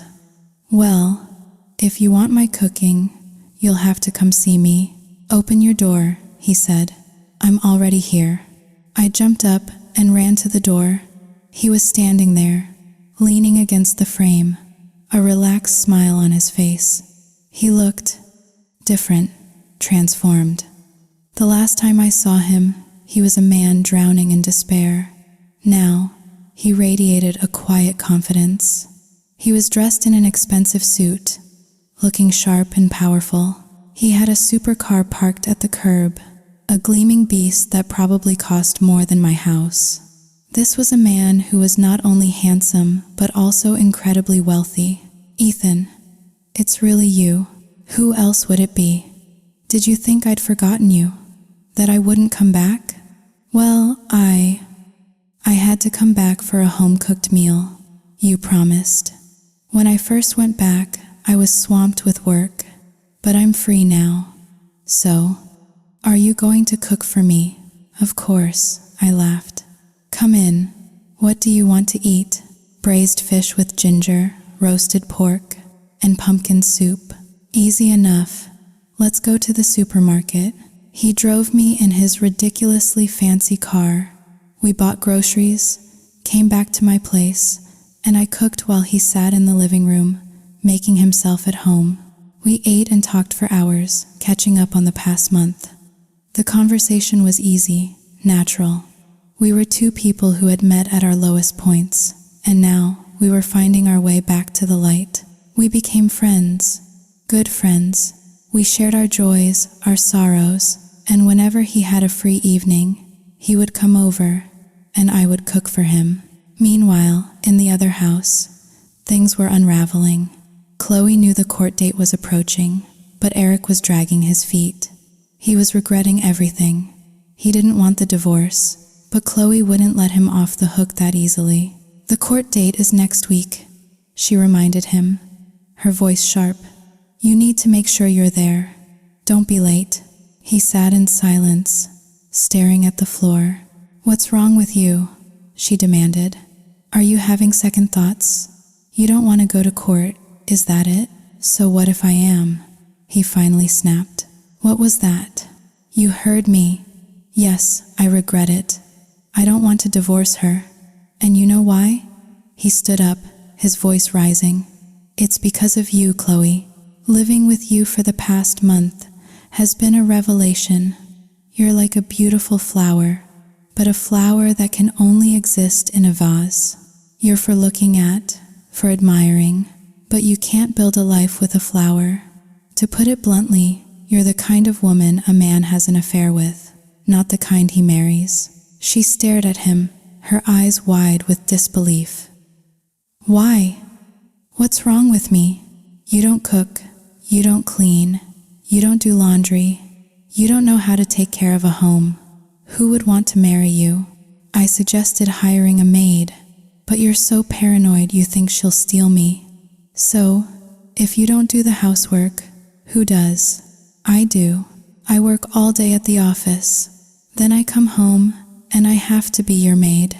I do everything. What do I even need you for? Are you criticizing me? Yes, I'm criticizing you. Before, you said you loved me. You needed me. What happened to that? He sighed, the fight draining out of him. He was tired. So tired. A month. They had only lived together for a month, and it already felt like a lifetime of misery. How could they possibly spend the rest of their lives together? Chloe watched him retreat into the bedroom, a cold fear gripping her. He's going to leave me. He's going to try and get back with that bitch Sky. The thought was unacceptable. No, I won't let that happen. Even if he doesn't want me, I'll destroy him. I will never let him go back to her. A cunning, desperate plan formed in her mind. A little while later, she went into the bedroom, clutching her stomach. Eric, she said, her voice weak and trembling. There's something I have to tell you. I was going to wait until after the divorce, but I can't wait any longer. What is it? I'm pregnant. He sat bolt upright in bed. Pregnant? Are you serious? Yes, I'm over a month along. I've been feeling so sick lately. It was a direct hit. She knew his weakness. She knew how much he'd always wanted a child. The news, the lie, was a masterstroke. All his anger, all his resentment vanished, replaced by a wave of pure, unadulterated joy. He was going to be a father. In his elation, he lost all reason. He was once again putty in her hands. She told him he had to divorce me, then marry her immediately. He owed it to their unborn child. She promised she would change. For him, for the baby. She would become a good wife, a good mother. And he, blinded by the fantasy of a family, believed every single word. The next day, he went to the courthouse, a smile on his face, ready to finalize the divorce without a second thought. All he could think about was the baby, his baby. I had taken the day off work to attend a wedding, an old high school friend. At the reception, I was surrounded by happy couples. I was the only one alone. I hadn't told many people about the divorce, only my closest friends. I was chatting with a group of them when another friend, Lily, came running over, her face pale. Sky, you have to see this. Out there, it's Eric, and he's all over that Chloe girl. My blood ran cold. I had forgotten. The bride was also friends with Chloe. Of course, they would be here. Before I could react, Lily was trying to drag me to my feet. Go get your husband. Who does that other woman think she is, hanging all over him like that? Lily, stop, one of my other friends said, pulling her back down. Sky and Eric, they're divorced. Divorced? Lily gasped. Since when? A week ago. And a week later, he's already out in public with a new woman. That woman, my friend explained in a low voice, is the reason they got divorced. She stole him from Sky. That's why I don't talk to her anymore. You get it? Okay, I said, trying to keep the peace. It's all in the past. Let's just not talk about it. But Lily was fuming. That bitch. She hasn't changed a bit since high school. Lily, please, I begged. Just leave it alone. Don't make a scene. From that moment on, I was on edge. I stayed glued to my seat, trying to avoid them. My plan was to eat quickly, say my goodbyes, and leave. But no matter how hard I tried to avoid them, our paths eventually crossed. Chloe saw me first. Well, if it isn't Sky, she said, her voice dripping with condescending pity. It's been over a month. You're looking well. I'm fine, I said, my voice tight. It must be so lonely, being all alone. You came by yourself, didn't you? A woman like you. You'll never find another boyfriend. Are you trying to make conversation? Or are you just trying to insult me? Eric looked deeply uncomfortable. He tugged on her arm. Chloe, don't start. Let's go. She shook him off. What's wrong with you? Are you feeling guilty? Or do you still have feelings for her? Will you just shut up? He hissed. This is your friend's wedding. Are you trying to ruin it?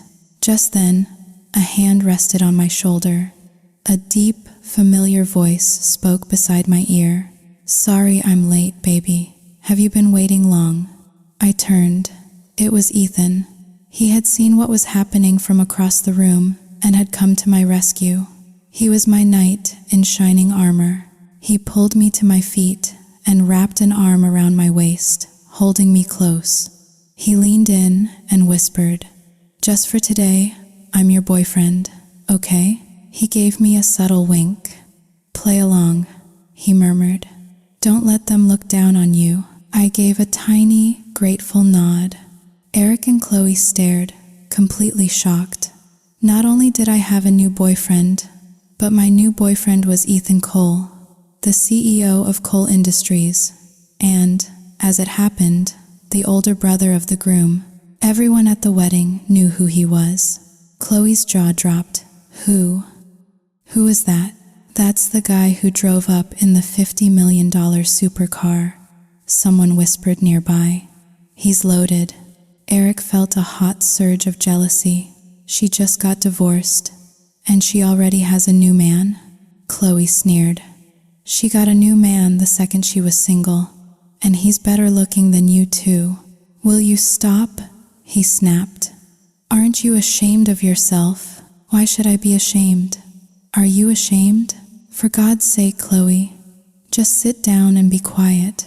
They bickered all the way back to their table. For the rest of the reception, Ethan didn't leave my side. He treated me with such care and attention. It was as if I really was his girlfriend. My friends looked on, green with envy. When I saw Eric and Chloe leave, I figured the charade was over. They're gone, I told Ethan. You don't have to pretend to be my boyfriend anymore. Thank you so much for helping me. He gently brushed a stray strand of hair from my face. His gaze was so intense, so full of emotion. It made my skin tingle. This didn't feel like acting. Then, he leaned in and kissed my cheek. A soft, lingering kiss that sent a jolt through my entire body. I froze. Ethan, I think we're taking this a little too far. I'm not acting, Sky, he said, his voice low and serious. I really like you. Don't joke like that. I might actually believe you. I'm not joking. I want to take care of you. I want to protect you for the rest of your life. You're crazy, I stammered. What are you saying? I know what I'm saying. I haven't had a drop to drink, so I'm not drunk. The first time I met you, Sky, you made an impression on me. You're the woman who changed my life. Go out with me. Be my girlfriend. For real. No, I can't. Don't say no right away. Just think about it. Please? I was completely overwhelmed. A public declaration of love in the middle of a wedding reception. I stood up abruptly, mumbled my goodbyes to the bride, and practically ran out of the venue. Ethan followed me. He followed me all the way home. Sky, are you mad at me? He asked. As I fumbled with my keys, I sighed. I'm not mad. It's just, it all happened so fast. I'm confused. I know. I get it. I'll slow down. I'm sorry if I made you uncomfortable by being so direct. He paused, then a playful smile touched his lips. But you know, I'm still hungry for your cooking. My cooking? You did say I could come over for a home-cooked meal whenever I wanted. I looked at him, and a small smile touched my own lips. You're right, I did. Are you really going to hold me to that? Absolutely. Okay, I sighed, defeated. Come on in, I'll cook for you. Can I help? He asked, following me into the kitchen. I had made him a promise. A promise is a promise. I couldn't complain now. Eric and Chloe's argument raged all the way home from the wedding. He was exhausted, so incredibly tired, but he held his tongue, bottling up his frustration for the sake of the baby he thought she was carrying. But Chloe, sensing her power, became more and more demanding. She lorded her pregnancy over him, using it as an excuse to do absolutely nothing. She was so lazy that she'd even ask him to get her a glass of water when he was in another room. Eric couldn't cook. I had always done it. He and Chloe ate out 9 nights out of 10. The one night they stayed home, they ate instant noodles. Life with her was a miserable, chaotic mess. He wanted to hire a maid, someone to cook and clean, but Chloe threw a fit. She was terrified. Another woman in the house would steal him away. Her own infidelity made her paranoid, assuming every other woman was just like her. He suggested hiring an older woman, in her 50s, but even that was a no-go. Old women are chasing after young guys all the time these days, she'd shrieked. He was powerless against her twisted logic. The conflict between them grew, a constant, grinding tension that was wearing him down to a nub. One night, after another silent, joyless dinner at a restaurant, he turned to her. "Let's go get a checkup, Chloe. I want to see how the baby's doing." "Oh, I just went last week." "Honey," she said breezily, "the baby's perfectly healthy. You went by yourself. Where are the papers? The ultrasound photos?" I forgot them at the clinic. Sorry. Next time I go, I'll be sure to get them for you." He knew something was off. Forgetting the results of your first ultrasound. It was the most important document for an expectant mother. But he let it go. "Well, next week, I'm taking you," he said firmly. Okay. And if you have any cravings, just tell me. I'll buy you whatever you want." "I know," she said, patting his hand condescendingly. Later that night, back at the house, Chloe's phone buzzed. She slipped into the bathroom to take the call. "Hello? Hey, girl. We're hitting the club. You in? Are you crazy? I'm supposed to be pregnant, remember?" "Oh, come on. Who cares? I got some new party favors. You don't want to miss this." Her eyes lit up. "New stuff? The best. You'll be flying, okay? Pick me up in an hour. Wait for me by the big oak tree at the end of the street. I'll climb over the back wall." At 11 p.m., when she was sure Eric was fast asleep, she crept to her closet. She pulled out a skimpy dress and a pair of stilettos, changed quickly, and slipped out of the house. To avoid making any noise, she went out the back, scaling the 6-foot garden wall and dropping down on the other side. A woman who claimed to be pregnant, jumping from that height without a second thought. The lie was audacious. Her friends were waiting. They drove straight to a pulsating, deafeningly loud club. They drank, they danced, they took pills. Chloe's eyes glazed over, a blissful, vacant smile on her face. This, she thought, this is heaven. At 1 a.m., Eric woke up. He reached for her, but the other side of the bed was cold and empty. He sat up, turning on the light. "Chloe, where are you?" Silence. He searched the house. She was gone. He called her phone. It went straight to voicemail. Panic began to set in. She's pregnant. Where could she have gone in the middle of the night? He stood by the front gate, waiting, calling her number over and over again. At 3 a.m., a taxi pulled up. Her friend stumbled out, propping up a barely conscious Chloe. "You need to help me get her inside," the friend slurred. Eric was furious. "You took her out drinking? She's pregnant." "Relax, man," the friend said, rolling her eyes. "Just help me get her in the house." He was seething. He wanted to slap her, to shake some sense into her.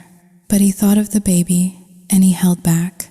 She was a drunken, destructive mess, and he spent the rest of the night cleaning up after her, just like always. He was so tired. He felt like his life was a dead end, a hopeless maze with no way out. It was almost noon the next day when Chloe finally surfaced, looking pale and haggard. She shuffled into the living room to find Eric sitting there, waiting for her, his face like stone. "You're not at the office," she mumbled. "The company's gone bankrupt," he said, his voice flat and dead. Her head snapped up, the hangover forgotten. Bankrupt? That couldn't be right. Her gold mine couldn't just dry up. "What did you just say? Are you kidding me?" "I never kid about things like this. The company's been in trouble for months. I've been trying to keep it afloat, but today, it finally sank." She was in shock. She had never considered this possibility. No company meant no money. It meant debt. It meant her lavish lifestyle was over. "You've been lying to me?" she whispered. "I've had a lot on my mind." Just then, his office manager arrived with a stack of papers. It was true. His company was gone. He went to the safe and took out the last of their cash, several $100,000. He handed it to the manager. "This is for the employees. Make sure everyone gets their final paycheck." Chloe lunged forward, trying to grab the money. "What are you doing? That's all we have left. If you give that away, we'll starve." "They need to be paid, Chloe." "No, you can't." But he pushed her aside and gave the money to his manager. He owed his employees. He couldn't leave them with nothing. The moment the manager was gone, Chloe turned on him, her face a mask of fury. "You care more about your workers than you do about me? He'll figure something out." "Here," he said, pulling a few bills from his wallet. "Take this, $60. It's all I have." She snatched the money, threw it in his face, and stormed into the bedroom. A few minutes later, she came out with a packed suitcase. "Where are you going?" he asked, his voice hollow. "Home. I can't stay with a broke loser like you, but you're pregnant. Our child." She laughed, a cruel, mocking sound that echoed in the empty house. "Pregnant? You really are an idiot." "I was lying, Eric. I was never pregnant." He just sat there, on the floor, as she walked out the door and out of his life. The truth hit him with the force of a physical blow.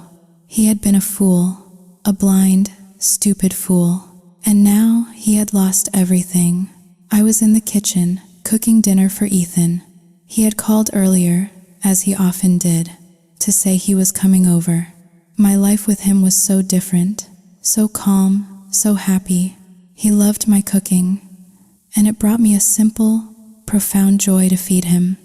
They say you gain weight when you're with the right person, and you glow up when you leave the wrong one. I found myself smiling at the thought. Just then, the doorbell rang. It was Ethan, his arms full of shopping bags, designer bags.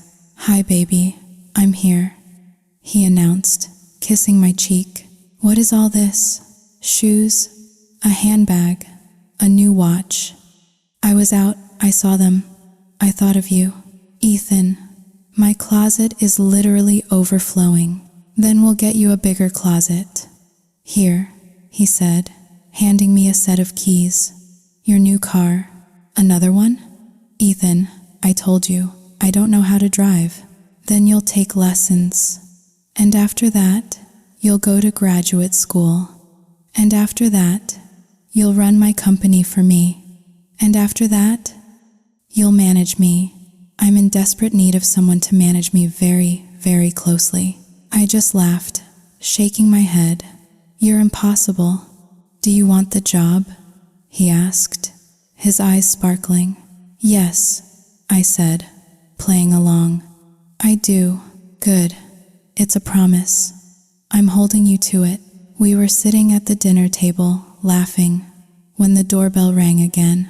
"I'll get it," Ethan said, his smile tightening slightly. He opened the door. It was Eric. "What do you want?" Ethan asked, blocking the doorway. "Is Sky here?" "Yes, but whatever you have to say, you can say it to me. I want to talk to my wife." "Ex-wife, get out of my way." Eric tried to push past him, but Ethan stood his ground. I heard the commotion and came to the door. "Ethan, it's okay," I said softly. "Let him in." Eric swaggered in, a look of smug satisfaction on his face. "See, she still wants me."